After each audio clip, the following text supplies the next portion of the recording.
Hello, hello. Welcome to another episode of The Male Perspective. I am your host, Lana Reid, and today I have the pleasure of speaking with Mr. Elliott Katz. And if I'm correct, I did my research correctly.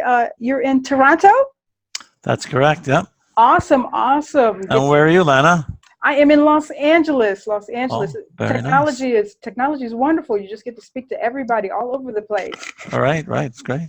Well, I thank you. I love sitting down and talking to guys and getting your take on everything. You know, a lot of times we as women, we make the mistake of, sitting around each other over coffee and cackling and sharing information between us, and we get it all wrong. Yeah, I know. I I've overheard many of those conversations. So I always tell the ladies it's best to talk to a man about a man. So you have some wonderful information, and I want to go ahead and get into it. You wrote this book called Being the Strong Man a Woman Wants, Timeless Wisdom on Being a Man. And I love that title. Now, first of all, I want to discuss this concept of strong man, because, men and women think differently. So I'm wondering, do men and women have a different definition of what a strong man is? Well, it's a very good question, and I get that question all the time because a lot of people, when they think strong, they think controlling, domineering. Not at all. Not at all. Really, being strong is really the opposite of being weak. Don't stop being weak and be strong and be a leader and take responsibility. That's really what it's about. It's some people, and I think sometimes maybe they've been in very controlling relationships, and it's like a trigger. They think, oh, I'm telling men to be controlling and domineering. Not at all. Not at all. At all. Controlling, someone who's controlling is abusive, and that's they should get some help to find out why they have to be so controlling. But being strong is really about emotional strength. It's about being able to take the lead, being able to take responsibility when you see a situation. Step forward and deal with it. Don't wait for your wife to tell you what to do. It's very frustrating for her. But sometimes, I guess after so much experience, do you think men use that as like the safe zone tactic? Like, okay, well, I'm just going to wait for her because whatever I do is not going to be. Exactly, Lana. A lot of men think they're playing it safe. I think I just do whatever she says. Well, there's so much talk about being controlling, and especially nowadays about toxic masculinity. Most men want to be good men. They want to be good husbands. They want to be good boyfriends. They want to be good fathers. And they're so afraid many are so afraid of being accused of being controlling that they go to the other extreme. And they think, well, I'll just do whatever she wants. And, if she tells me, then it shouldn't make her happy, right? But they don't realize it's very frustrating for a woman if she always has to tell a man what to do. As one woman said to me, when I always have to tell a man what to do, it makes me feel like he is a child and I am his mother. And she doesn't want to be his mother. She wants really a man who can step forward and take the lead, take charge, step forward in situations, not like everything, but not always just wait, sit back and wait. Oh, what should we do? Tell me what to do, I'll do it. A lot of men think they're the greatest husbands. They come home, they ask their wives, what should I do? And they just do whatever their wives tell them to do. And they think, well, I'm being a great husband, but it's very frustrating for her because she really doesn't want that. She wants a man who knows what's going on, sees what's going on, sees situations that, hey, there's a situation that needs to be dealt with. What do you think of doing this? I've come up with an answer. What do you think of doing that? What do you think? Not imposing it, but at least not always saying, what should we do? And I've heard this many, many times from single women. When a man asks them out, would you like to go out Saturday night? She says, yes. Well, and she says, well, what do you have in mind? Oh, I don't know. What do you want to do? You can't even choose a place to go for a cup of coffee. See, you're laughing, Lana, but I've heard this many, many times. Be a man with a plan. Be a man with a plan. Ask a woman out. To take the time to research and think, what do we both enjoy doing? And it makes her feel special. Like you took the time, you thought about what I would enjoy doing. It makes her feel special.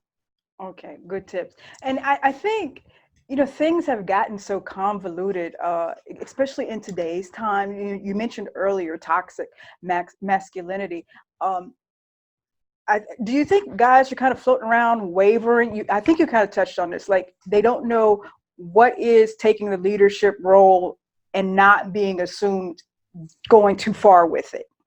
Exactly. And men are really confused about what it means to be a man today. There's so many messages, and men just think they're playing it safe. Well, I'll just do what she wants. I'm the greatest husband. Why is she so fed up with me? When I tell men, you got to step forward and show your share of leadership, and not just leave everything to your wife. It's like a lot of them will say they never heard this before. Really, I like they can't understand why their wives are so fed up with them and so angry at them. And yet when I tell them, well, you're leaving everything to her, it's very frustrating for her. She feels like she doesn't have a husband. She just has like a nanny or something, like, who'll do whatever she tells him. But she really wants a man who steps forward and does something. And it's not about, like I say, not about being controlling. That's abuse. Like, know what's going on, see situations that need to be dealt with, come up with a solution. Then you could ask her, like, what do you think? I thought, I did some research. Maybe this could solve the problem. Oh wow, that's what you like. That's what. But if you have to leave everything to her, it's very frustrating for her. I've heard so many women say that. Yeah, how do I get my husband to do this? It's very frustrating for her. Okay. Okay. Now, listening to what you're saying, I'm wondering, when you are a male, Yeah. you know what you're supposed to do, but you're trying to play it safe, like we mentioned. Right. Um, Right. it creates a dynamic. I'm thinking, I'm not a man, where you feel less than or disrespected, or even though you're doing okay, I'm trying to make her happy, but she's taking some of my manhood away from me. Do men end up feeling disrespected by men in these types of settings? Right, right. No, I know exactly what you mean. Men will say, "Well, I tried taking the lead, and she shut me down. She undermined me." That's it's. Hmm. But you know what? I often tell men, "Well, maybe she's testing you. Maybe she really wants to see, do you mean it?" Or being a leader is not easy. Maybe first of all, that's one perspective. The other perspective, maybe she's actually raising a valid point. If you say, well, let's do it this way, and she says, well, I think this is a problem, and you think she's undermining, but maybe she's got a valid point, and you should compromise, or consider what she's saying, because it could be a valid point, and that's the greatness of having a partner. She can give you, point out things that you might not have thought of. But sometimes you just feel like she's just undermining you, and also it's like she's testing you to see if you really mean it, and you really have to say, well, I think this will benefit us. Yeah, you have to be persuasive. That's leader's job. People don't just automatically follow a leader. He's got to be inspiring and motivating, and say, hey, this will help us achieve what's important to us. This is help us achieve what's important to you. Show them that this is a good thing, and ask for their support. And it's that's being a leader. It's not automatic that she's going to support you, and that's the challenge, right? If it was automatic, men would show more leadership, but you just got to show you think this is the right thing, and explain why, and just be inspiring and motivating like a leader should be. Now, can you offer any comfort to the men that are watching? So you mentioned that women are doing things, just kind of trying to test to see what a man's leadership skills are, what his strengths are. So let's say we're developing a relationship or a marriage. Is it a point where the woman says, okay, I have comfort, he knows what he's doing, and she falls back? Or is this testing going to be something that's lifelong that he has to cope with? Hopefully not lifelong. No, I think I think often, see, what happens is, men go into marriage. I've heard this many times. They think, well, she's the woman. She really knows more about raising kids, running the home. I'll bring in the money, let her, and I'll come home and do whatever she says. So that goes on for a few years, and then things sort of says, well, she seems so fed up with me. I can't understand why. I'm such a great husband. I do whatever she says. And then it's like it's stepping forward and saying, whoa, she's not used to you stepping forward. And like the first time you say something, she may completely ignore you because it's so out of what she's used to. But you just got to keep on doing. You got to say, well, I think this is the right thing to do, or just, first of all, you got to use your judgment. If it's a situation, you come up with an idea how to deal with it. You got to decide, well, is this something you should talk to your wife, or is it something that really you should just do on your own, and she doesn't really want you to ask her. Just handle it. So just keep doing that. Just like just keep doing it, and then she will, you will become her hero, because that's really what she wants. If you got to show that you really mean it. You're not just doing it once. You just keep doing it, and then she will have more respect for you, because really that's what she wants. When you think about it, like, men are we are so fixed on this idea. Well, I'll just do whatever she wants, but when you think about what does a woman really want? Like, does she want a man she has to tell what to do all the time? She doesn't want that. She wants a man who acts like a man, Mm-hmm. who like can make a decision, who can take the lead on a situation, who sees a situation and says, "Oh, well, we got to deal with it," and deals with it, or he says, "Well," or it's kind of situation. He says, "Well, I think the way to deal with this situation is the following. What do you think?" And you get her support. You'll be her hero. That's what she wants. She doesn't want somebody who's just waiting to be told what to do. Yeah, I said, I tell guys, like I said, and I hear this all the time from the guys, like, just they do it. They come home from work, they work hard. They want to be good husbands. They work hard. They come home, they just do what their wife says. It's, that's what the nanny does. That's not being a father and a husband. But, just to do whatever the woman says to do. You could hire someone, as a nanny. That's not being a father, and they realize that. Yeah, and you trust your judgment. You're an intelligent person.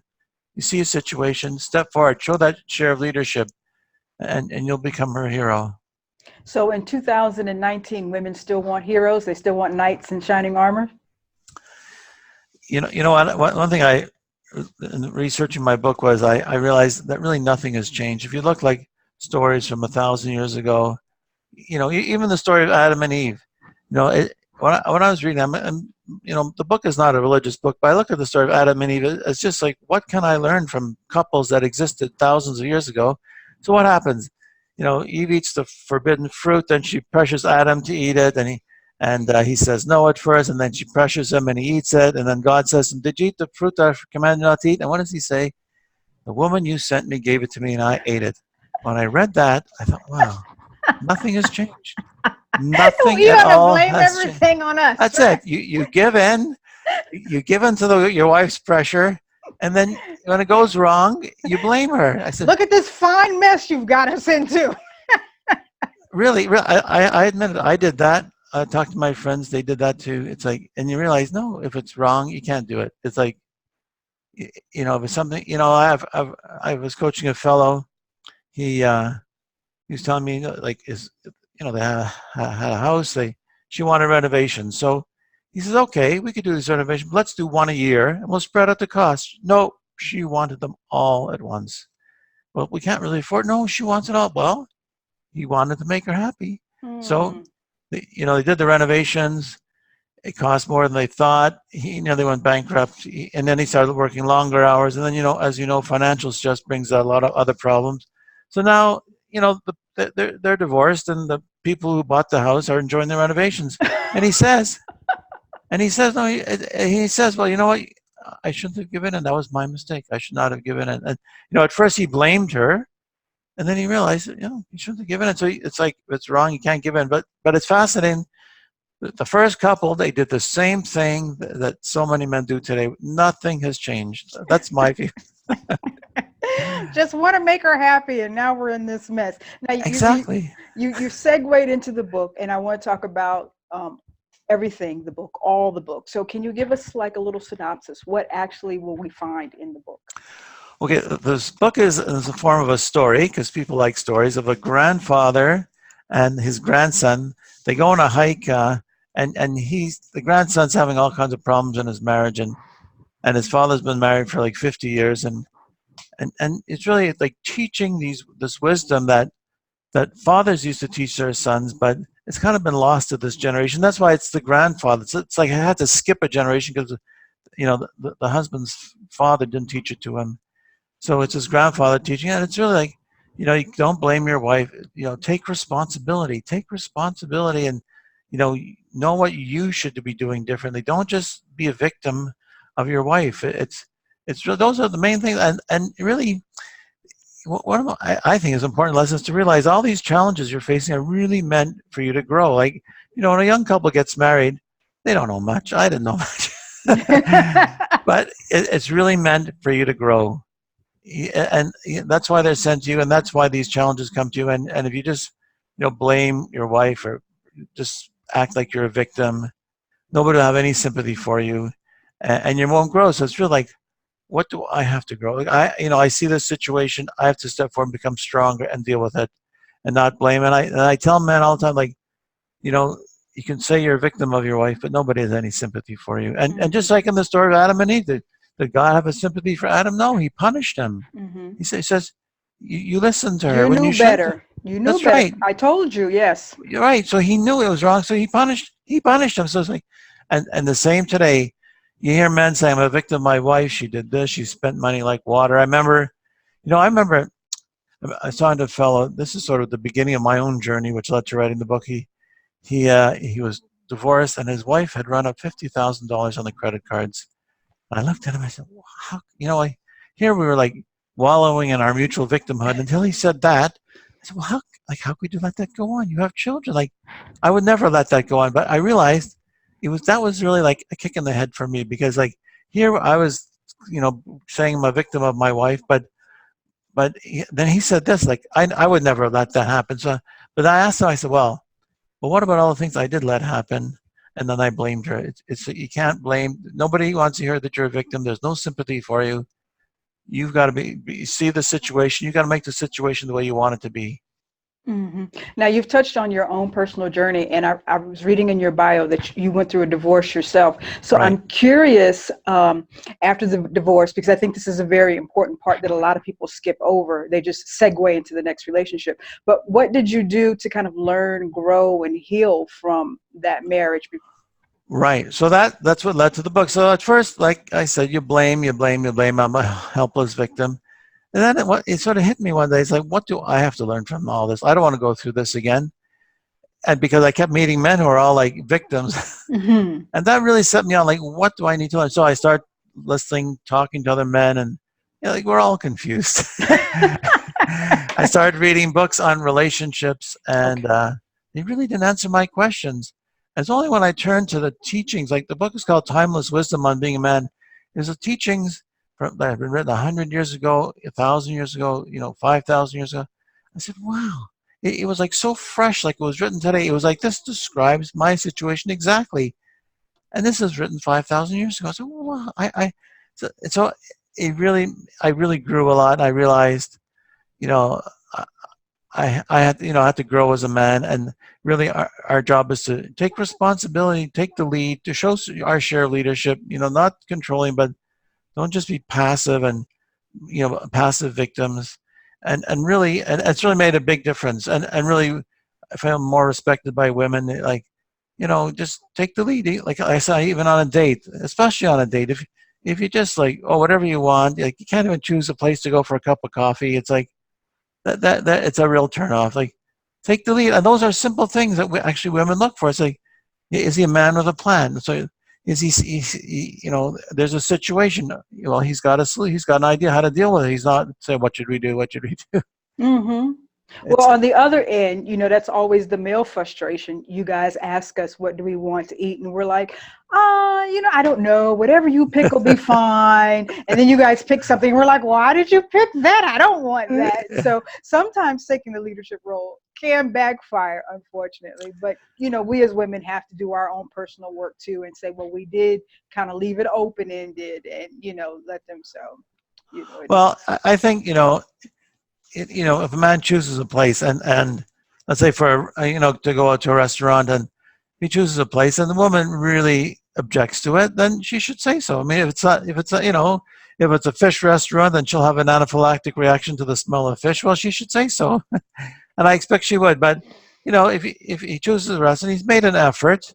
You should appreciate that. And really, what I find that women appreciate that you've made the effort. That you thought about what they would enjoy, and it makes them feel special, because otherwise, like, what is the purpose? You take a woman out, you want her to feel special. I tell men this is like, there's a whole debate, like, who should pay for the first date, and I think, like, take her out and pay for her. It's not about money. It doesn't matter if she makes twice as much as you do. Just pay for her because it makes her feel special, and that's what it's about. It's if there's all these things make her feel special. You want her to have to think of that date and think, oh yeah, I really enjoyed being with him. He made me feel special. Like, so I want to go out with him again. If you guys like, I've had I have women tell me all the time, it's like, they test you, right? The bill comes and they offer to pay, and then if they're stupid, then the guy says, "Oh, you offer to pay, okay." Yeah. Well, this will I be the say, last date I'm going on with yeah, you. exactly. They can't understand why. I'm showing I believe in equality, gender Mhm. equality. She wants to pay the bill, let her pay the bill. No, she's testing you to see if you're going to insist on paying it. You see. Mhm. And I So, think, backing up, you mentioned something that I think men really need to get, and me speaking for all women here, it's really about just making us feel special. Underneath all of that, we just want to feel special. And right. it's the little things, he was paying attention and noticed that, I was out of, my favorite food or something, and he went and bought it or something. But it's just those little things. It's not really always the big major things. So Exactly. Exactly. It shows you're thinking about her. And like you say, that's what it's making her feel special. Like, you don't have to go out and spend hundreds of dollars on a meal. Just take her to a nice place that you can afford, and don't start splitting the bills. I mean, I've heard men say, "Well, if she makes more money, she should pay." It's like, well, yeah, okay, that'll be the last day if you do that. so do Well, you think, and we're in different places, so I don't know if the vibe essence in Canada is different than the United States. But do you think, as a majority, that people still have very traditional, old school values and expectations? I mean, I don't like to say old school values. I think these are sort of our natural inclinations, that this is what we expect, this is what we want. And the interesting thing about this book was, here I thought this is just sort of something in North America. The men are confused and they really need some traditional wisdom. Is the book's been translated to 24 languages around the world, like in Europe, Asia, Latin America, Africa. Places like Japan, where you think every man is a geisha, and then Yeah. in Brazil, where the whole Oh, image of machismo wow. originated. It's done really well there, and and all over Asia and Europe, a lot of European countries like Italy and Greece, and you think Very they're all machismo countries. they're, Yes, yes. those are macho men and romantic, but I think really these are some natural things that people need, that men need to learn. It doesn't come naturally. They kind of need to learn it, and traditionally they watch fathers or other older male role models, but there's so many negative influence like television. It's like portrays men as buffoons. So really, that's why I put together this book of that ancient, timeless wisdom that men used to learn, and from their fathers. It seems to have been lost today. Men are very confused about what they're supposed to do as men, and just put it Mhm. together in a book that's a fast read and really can benefit a lot. I mean, the feedback I've been getting is very rewarding. That from all over the world, really fascinating, that it's helped. These are the insights. I didn't make them up. These are just insights I found in my own journey of searching and learning, and put them together in a book, and say, well, wow, they really make a difference. Uh, Amazing, amazing. Now and the you goal. mentioned, Go oh, ahead, sorry, sir. I cut you off here. You mentioned, as I was getting ready for today, one of the things that you had wrote to me was that you believe that pop culture has influenced male-female interaction today, and I was wondering about your take on that, your spin on that. Well, it's sort of like what I was saying. One of the things that television, a lot of the men on these situation comedy shows, they're portrayed as incapable buffoons, and especially now, well, let's talk about toxic masculinity. I mean, some men behave badly, and that's not good, no question. But like I said, most men, they want to be decent people. They want to respect women. They want to be good husbands and boyfriends and fathers. They really want that, and why not? It's a good way to live. And so all this stuff, but like as if men are naturally toxic and need to be rewired. It's like it's really insulting to men. But not only that, it makes men all confused. Like, well, I don't want to be toxic. I don't want to be controlling.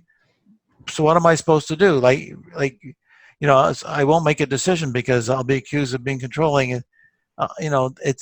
It's really left men so confused today, and it's getting worse as we go on. There's more and more of this stuff, toxic this, toxic that. I see it every day in the media. It's like, enough already. Yes, yes, yes. It's creating a negative perception of self, I think, It's we're in a very interesting time. Technology has allowed for information, concepts, and ideas to just spread wide, and it doesn't mean that the ideas that we're spreading are actually valid or truthful or beneficial to everybody that we're spreading them to. Sadly, yeah. Exactly, exactly. That's why I felt there was a need to really share these ideas that, like I said, fathers used to teach their sons about how to treat a woman, how to treat a wife. And really, traditionally, a son looked to his father as, watched his father, even if, the father didn't express it verbally. He watched his father, how he treated his mother, how he interacted with other men, how he interacted with other women. You know, he learned from that. And so many boys today grow up with divorced families. They don't see their fathers. They grow up without fathers. It's a real loss. I mean, it's we don't seem to understand the magnitude of how this is affecting. And then boys they get involved, they get married. They really, like I said, they come into marriage. They're really totally confused what they're supposed to do, and they just, well, I'll work hard and I'll do whatever my wife says. And why is she so unhappy? Like, hmm and I do a lot of relationship seminars with women, and a lot of the ladies that attend my seminars, usually they're young women, 24, 25, and they're newly married or been married for a couple of years. And I always ask who in their family do they have as mentors? Do they have aunts, grandparents? And a lot of these young people don't have anybody to role model right, right. themselves. So I'm wondering, do you think it's possible for us to get back to that place of 50-year till death do us part marriages, because we just don't have these widespread role models for the generation Right, today right, to see? right, right. Well, it would be nice. I mean, I just met someone yesterday. Told me he's been married 51 years. Awesome. Um, uh, I think it's possible. I think that's one of the goals of my book is like to reduce divorce, so that and Hmm. reduce children from broken homes. I really think it's possible when you know I've coached a lot of men, and men will say, if I had known this when I was still married, maybe I wouldn't be divorced today. And I've Hmm. had women say the same thing. If my husband had understood this, we wouldn't be divorced today. So I think there's a lot of wisdom that, for a couple of decades here, we pushed out all this, timeless wisdom because we were reinventing everything. But all these new ideas just aren't working. It's very sad to see, marriages end after whatever, a year, 5 years, 10 years, children, you know, from broken homes, and then they have multiple stepfathers, and that's what I hear. It's like it's not right to them, but I think really so many people are divorced. Said if I had, like, men, I'm talking mostly to men. They say if I had known what to do, I would have done it. If I could, someone has said to me, they go to these counselors who just they don't seem to understand either. Like, just sort of repeating the these ideas that don't work. Someone had said to me, "This is what you got to do. Be this kind of man." Oh, they would have done it. Uh-huh. So that's really what I was trying to do in this book. This is the wisdom that for generations men were taught about being a man in relationship with a woman. You know, Try it. It'll make a difference. You'll see. You'll see. A lot of men think, "Oh, it's not going to make a difference," but I say, "Well, you know what? What you're doing right now isn't working." So try this, right? Try this. Now, And, I want to ask something because I'm in the United States, and we have this stereotype perception about people from Canada that everything is just wonderful, and you guys all hold hands and you skip together, and you're just so nice and so pleasant. So, is divorce really an issue in Canada, like we see oh, here in the oh United yeah, States? Oh, yes. yeah, yeah. That's an interesting question, which where I mean, it's pretty high here. I think it's been going down in the past a little bit, but it's a real problem here. It's a lot Oh. of Canada.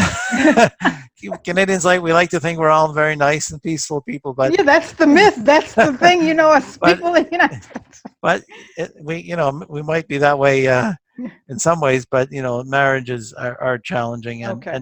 we're just as influenced as as people in the United States, or like I said, the book's been selling all over the world. It's, Mm-hmm. these ideas are very pervasive. Uh, that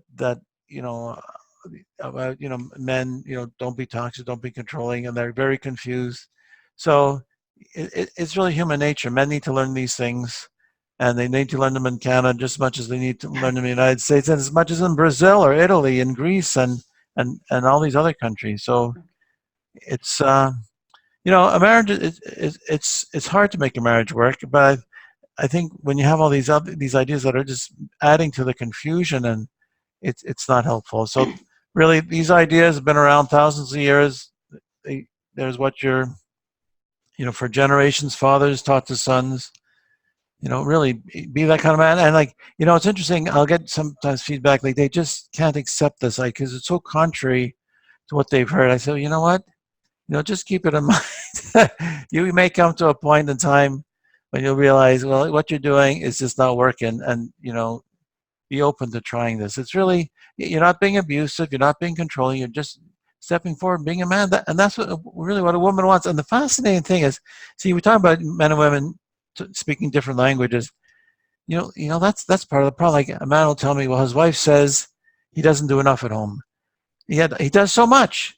But I said, yeah, but you're doing a lot. You're washing dishes, you're changing diapers.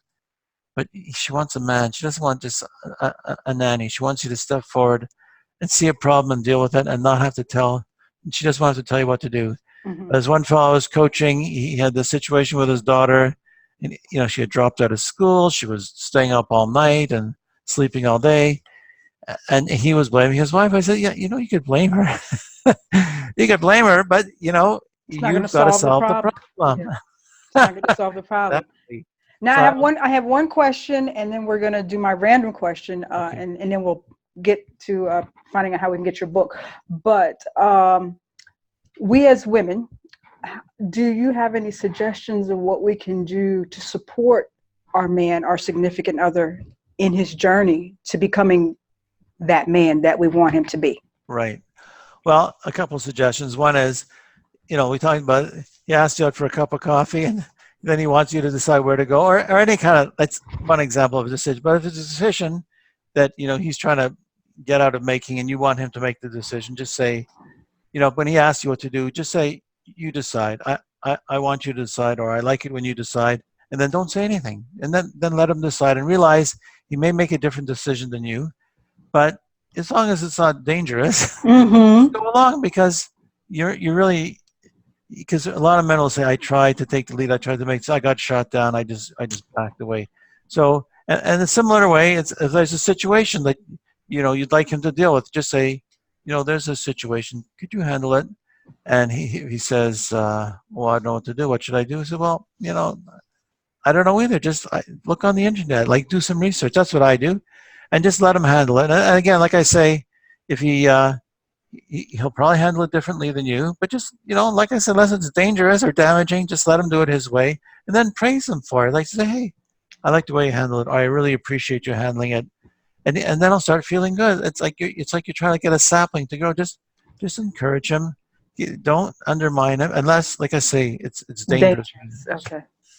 Let him do it, and gradually he'll say, hey, look at that, I can do it, and I'm getting positive feedback. It's everybody likes positive feedback. Ooh, Nobody likes to. I'm the man. I'm the man.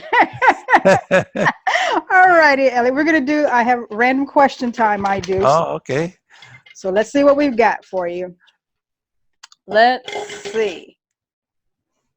When you were a kid, what did you want to be when you grew up?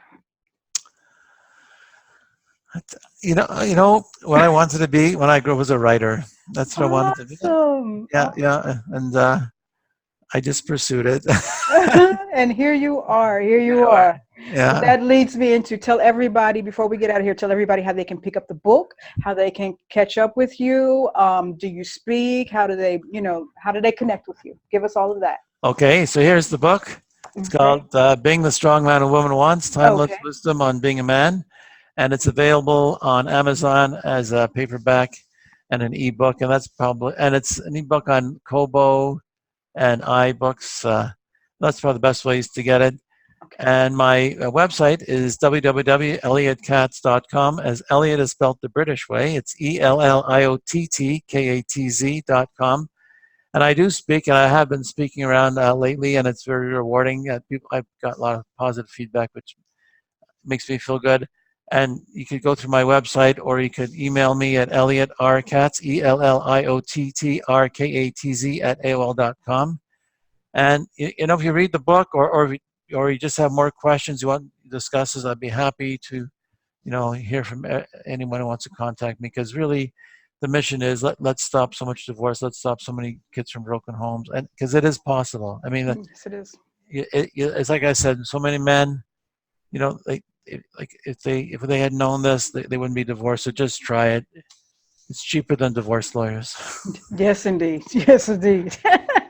All righty, Elliott, we are at the end here. I enjoyed my chat with you. Thank you so much for hanging out with me today. Okay, thanks for Lana. It's great being with you. Awesome and amazing. I wish you much success moving forward, and touch as many marriages, relationships as possible. We need the work that you're doing. So thank you Yeah, very thanks so much. much. And I wish you continued success with what you're doing. Thank you. Thank you.